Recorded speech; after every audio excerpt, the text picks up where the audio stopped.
course, our recipe is sinapalukang manok. We have chicken, sampalok leaves, patis, sili green, sili pula, paminta, bawang sibuyas, luya, at sinigang mix. Unahin natin itong bawang. Mga 4, pwede na siguro yun. Okay. Kasi konti lang naman yung manok na iluluto natin. Kailangan muna natin pitpitin para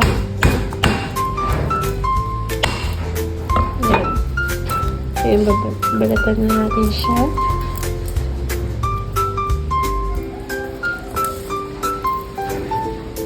Ayan, kaya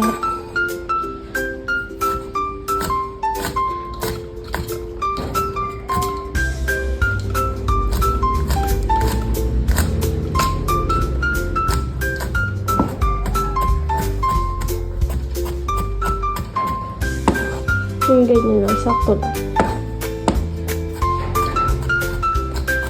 Ngayon, set aside muna natin siya. Susunod natin yung sibuyas.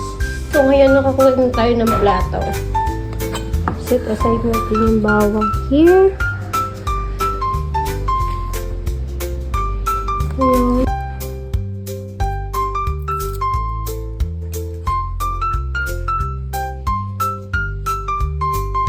Sa mga bata dyan, hingin nila kayo sa paggamit ng kachilya.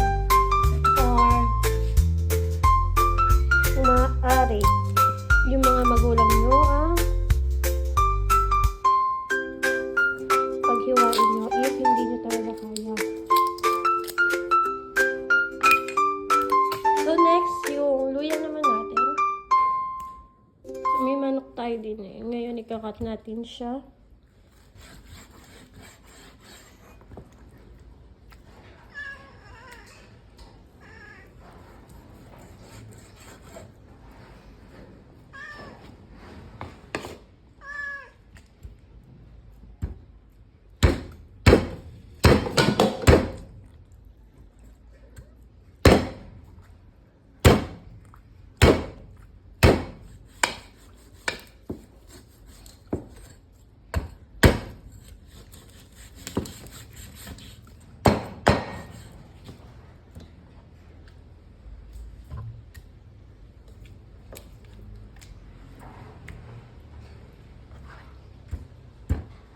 So, ayan, yan na natin siyang hiwa-hiwain. Ngayon, nahugasan naman na siya, pero hugasan ulit natin.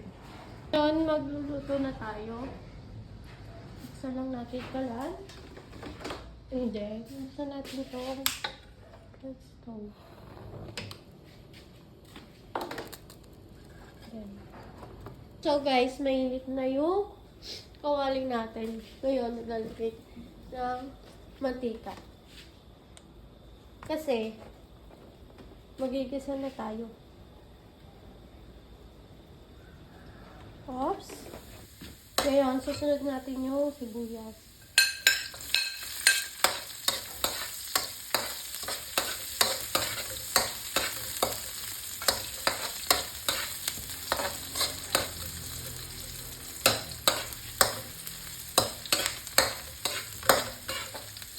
Na sibuyas, sunod na natin yung luya.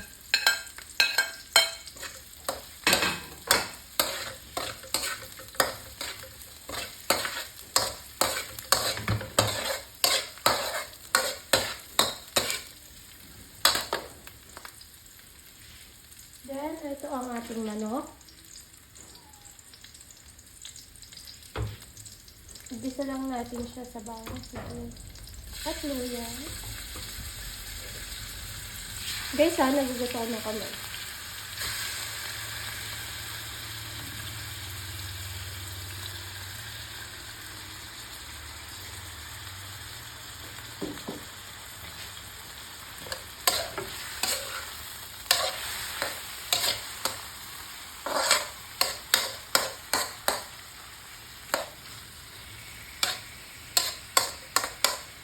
So, patagalin natin siya ng mga 1 minute.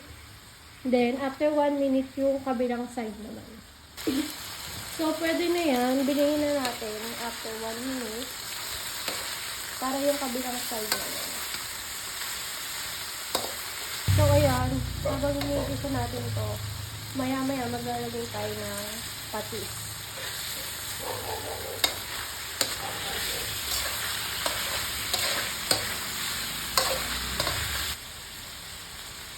So, ito yung ating patis.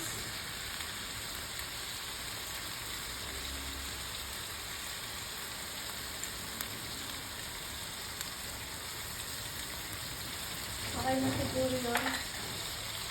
Then, igigisa pa natin yun ng alisa sa patis. So, maglalagay na tayo ng tubig para sabaw. Or isa't kalahati lang, siguro. Yan, okay na to. So, ayan, kumukulo na siya. Ngayon, i-add na natin yung dahon ng sampalok. Mahirap kasi tanggalin yung mga tangkay. So, isama na lang natin siya.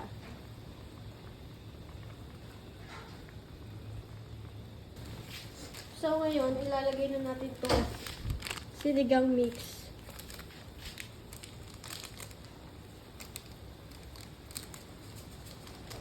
Then, itong siling green, isunod na rin natin.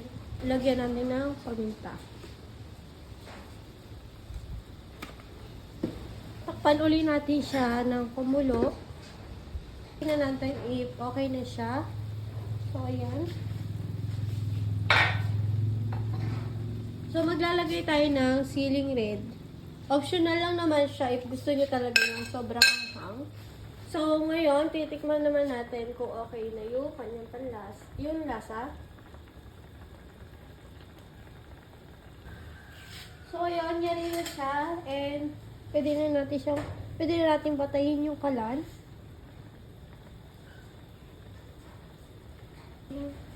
Sinampalukhang manok.